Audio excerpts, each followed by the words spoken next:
नमस्कार। स्वागत है आपका न्यूज लॉन्चर पर। मैं हूं अशोक वानखड़े, लेकर आया हूं आपका अपना कार्यक्रम द एक्स-रे। आज सर्वोच्च न्यायालय ने एक बात कही।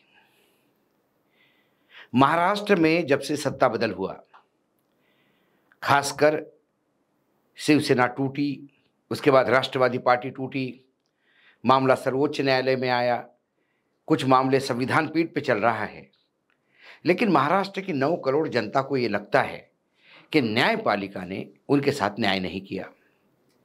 कहीं ना कहीं मामला इतना लंबित रखा कि जिसको आप अवैध सरकार कहते हैं या मानते हैं, उसे 2.5 साल का कार्यकाल पूरा करने देना ये समझ के परे है। क्या सिर्फ न्याय देना काम है या न्याय हुआ ये दिखना भी चाहिए? जो सर्वोच्च न्यायालय के मुख्य न्यायाधीश, जो अब बहुत जल्दी मुझे लगता है 15-20 दिन में या 20 दिन में जो रिटायर्ड होने वाले हैं, उन्होंने कई बार इस बात का जिक्र किया। लेकिन वो खुद भी जो बोलते हैं, वो कई बार उनकी कथनी और करनी में फ़र्क दिखता है। और ख़ासकर क्योंकि हम कानून के जानकार नहीं हैं, लेकिन जो लगता है, जब आपको लगता है ये गलत हुआ, तो उसके बाद भी ये क्यों हुआ। लेकिन आज जो मैं बात कर रहा हूँ, वो बात सुनने के बाद फिर मुझे लगता है कि क्या मतदाताओं के साथ छलावा हो रहा है? क्या महाराष्ट्र की जनता को इतना, इस लोकतंत्र को इतना सर्वोच्च न्यायालय ही लाइटली ले रहा है? क्योंकि जब शिवसेना टूटी, उसका तो झगड़ा सर्वोच्च न्यायालय चल ही रहा है। लेकिन शिवसेना टूटने के बाद कुछ महीनों में राष्ट्रवादी कांग्रेस शरद पवार की भी तोड़ी गई। उनके भतीजे अजित पवार बहुत सारे विधायकों को लेके अलग हो गए और सीधे एनडीए में शामिल हो गए। फिर मामला चुनाव आयोग में आया, फिर मामला सर्वोच्च न्यायालय में गया। चुनाव आयोग ने, जैसा कि एकनाथ शिंदे को ओरिजिनल शिवसेना कहा और उन्हीं को सिंबल भी दिया, नाम भी दिया, ऐसा ही इस मामले में भी अजित पवार को ही ओरिजिनल राष्ट्रवादी कांग्रेस माना और सिंबल भी दे दिया, जो घड़ी है उनका। शरद पवार के लिए दूसरा तुतारी सिंबल मिला। लेकिन यह लड़ाई भले ही चुनाव आयोग में समाप्त हुई हो, चुनाव आयोग ने तो अपना निर्णय दे दिया, लेकिन उस निर्णय के खिलाफ सर्वोच्च न्यायालय में लगातार केसेस और हियरिंग चल रही है। इसी बीच जब सर्वोच्च न्यायालय में ये बात कही गई, खासकर 4 अप्रैल के हियरिंग में ये बात बोली गई कि घड़ी सिंबल जो है, चुनाव चिन्ह, ये अजित पवार के पास ही रहेगा, जैसा कि चुनाव आयोग ने कहा है। तब तक शरद पवार दूसरा चुनाव चिन्ह तुतारी यूज करें। इसके मायने ये थे कि अब शरद पवार घड़ी का उपयोग नहीं कर सकते। फिर 19 मार्च को फिर एक नया आदेश आया। उसमें सर्वोच्च न्यायालय ने कहा कि अजित पवार जब भी घड़ी इस चुनाव चिन्ह का उपयोग करें तो वहां लिखे, उस विज्ञापन में ये लिखे कि घड़ी का मामला विवादास्पद है और सर्वोच्च न्यायालय के विचाराधीन है। जो भी ऑडियो विजुअल या ऑडियो विज्ञापन होंगे जहां घड़ी का जिक्र होगा, पैम्पलेट, दीवार पूतना या कोई बैनर बनाना, जहां जहां घड़ी होगी वहां वहां अजित पवार जी को ये मेंशन करना होगा उसके नीचे कि घड़ी, ये चुनाव चिन्ह विवाद में है और मामला कोर्ट के विचाराधीन है। फिर 14 मार्च के निर्णय में यह भी कहा, 14 मार्च को सर्वोच्च न्यायालय ने एक व्यवस्था दी कि शरद पवार जी का ना फोटो ना नाम आप कहीं उपयोग में ला सकते हैं।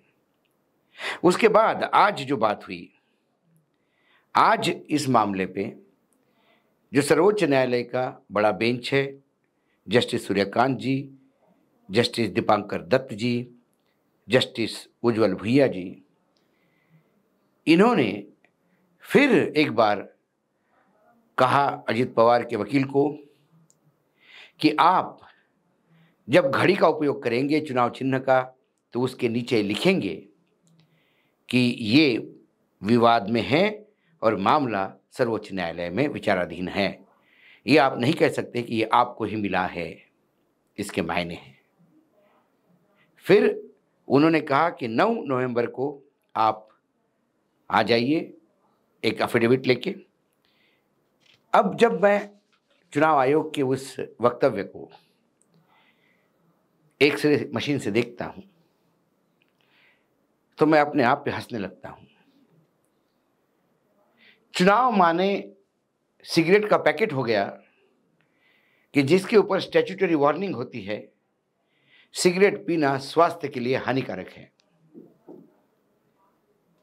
ऐसा ही क्या चुनाव चिन्ह के नीचे लिखा जाएगा कि घड़ी विवाद में है और सर्वोच्च न्यायालय में मामला विचाराधीन है।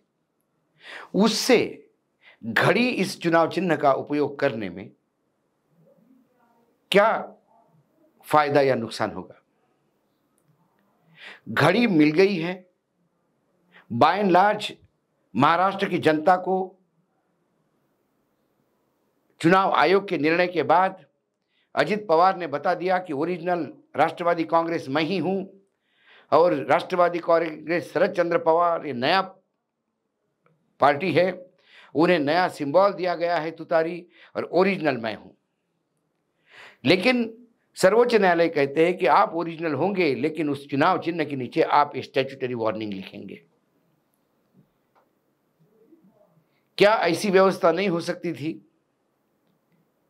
कि घड़ी फ्रीज करके दोनों को ही नया सिंबल देकर दोनों ही चुनाव में सामने जाते? लेकिन आपको यह दिखाना है कि आपने न्याय किया, लेकिन न्याय होता हुआ दिखाई दिया क्या? आपने ये कहा कि हम मानते हैं कि घड़ी विवादास्पद है। शरद पवार गुट को लगा कि चलो न्याय हुआ, लेकिन घड़ी आप उपयोग कर सकते हैं चुनाव में, इसका मतलब न्याय होता हुआ दिखाई देता क्या? मैं बार बार कहता हूं कि मैं कानून का कोई बहुत एक्सपर्ट नहीं हूं, लेकिन सर्वोच्च न्यायालय के खासकर महाराष्ट्र में जो राजनीति में उलट-पुलट हुई, उसमें पहले दिन से आज के दिन तक जितने भी निर्णय हुए, वो निर्णय पूरे जनता को, 9 करोड़ जनता को कंफ्यूज्ड करके रखते हैं। जबकि सर्वोच्च न्यायालय के निर्णयों में तो बहुत क्लैरिटी चाहिए। सर्वोच्च न्यायालय के बड़े बेंच ने जब ये कहा था कि हम जानते हैं कि ये सरकार गैर कानूनी है, लेकिन उद्धव ठाकरे इस्तीफा नहीं देते तो हम सरकार रिस्टोर करते। पहली ही बात, यदि ये गैर कानूनी सरकार है तो फिर ये गैर कानूनी सरकार चल कैसी रही है? क्या चुनाव जो लोकसभा के हुए उसमें दूध का दूध पानी का पानी नहीं हुआ? क्या ये समझ में नहीं आया कि ओरिजिनल शिवसेना कौन है और ओरिजिनल राष्ट्रवादी कौन है? जहां शरद पवार का स्ट्राइक रेट सबसे ज्यादा रहा और अजित पवार अपने पत्नी तक को जितवा के नहीं ला पाए, उसके बाद भी, क्योंकि जब कानून संविधान इस देश की जनता के लिए है,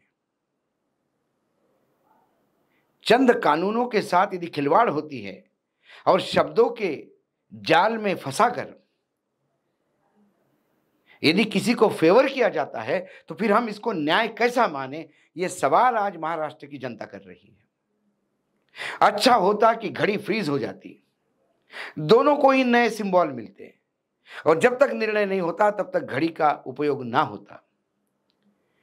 लेकिन घड़ी का उपयोग कीजिए, लेकिन उसमें लिख दीजिए, मानो कल मैं गाड़ी चला रहा हूं ड्राइवर, और वो गाड़ी चोरी की है, मुझे पकड़ लिया गया, लेकिन ये मामला विवाद में गया। मैं कहता हूं मेरी गाड़ी है, दूसरा कहता है मेरी गाड़ी है, कोर्ट में विवाद है। ऐसे में वो गाड़ी जब्त होती है। कोर्ट ये नहीं कहती कि आप अशोक वानखेड़े जी गाड़ी लेके चलिए और ऊपर बड़े बड़े अक्षरों में लिखिए कि ये गाड़ी अभी तो मेरी है लेकिन मामला विचाराधीन है, पता नहीं किसकी होगी। ये हास्यास्पद है। आज सर्वोच्च न्यायालय के इस स्टैट्यूटरी वार्निंग लिखने के बाद से तो पता पड़ा कि ये चुनाव नहीं माने सिगरेट के पैकेट जैसा हो गया कि आप सिगरेट बेच भी सकते हो बना भी सकते हो, पी भी सकते हो, सरकार सिगरेट से टैक्स भी कमा सकती है, लेकिन हाँ, हम ज़रूर कहेंगे सिगरेट हानिकारक है। यदि आपको लगता है सिगरेट हानिकारक है, तो उसको बैन कीजिए, नहीं तो बिकने दीजिए।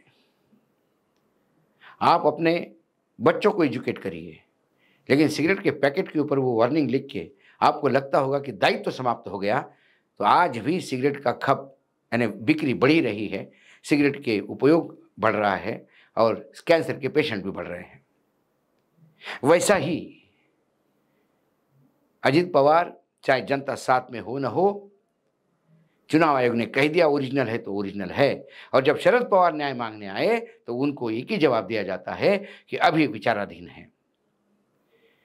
लोकसभा के चुनाव भी हो गए, मामला विचाराधीन है, उपचुनाव भी हो गए, मामला विचाराधीन है, अब विधानसभा के चुनाव हो जाएंगे, मामला विचाराधीन होगा। अजित पवार की पार्टी का यदि टुकड़ा साफ भी होगा तो भी घड़ी उनकी होगी, क्योंकि मामला विचाराधीन है। ऐसे मामले में जहां चुनाव, लोकतंत्र, मतदाता सब इन्वॉल्व है, मुझे लगता है उसे फास्ट ट्रैक में लाकर या युद्ध स्तर पे ऐसे फैसले होने चाहिए थे, या ये सिंबल ही फ्रीज करके दोनों को नया सिंबल दिया जाता था, फिर 10 साल लगे सिंबल किसको मिला ये देखने में। तब तक जनता जनार्दन तय करेगी कि ओरिजिनल कौन है। लोकसभा में हिंट दे दी, विधानसभा में दूध का दूध पानी का पानी हो जाएगा। जब मैं एक सिरे से देखता हूं तो मैं आज न्यायपालिका से मुझे मायूसी मिली। आज इतना ही, कल फिर आता हूं किसी विषय के साथ। तब तक के लिए नमस्कार। देखते रहिएगा न्यूज लॉन्चर।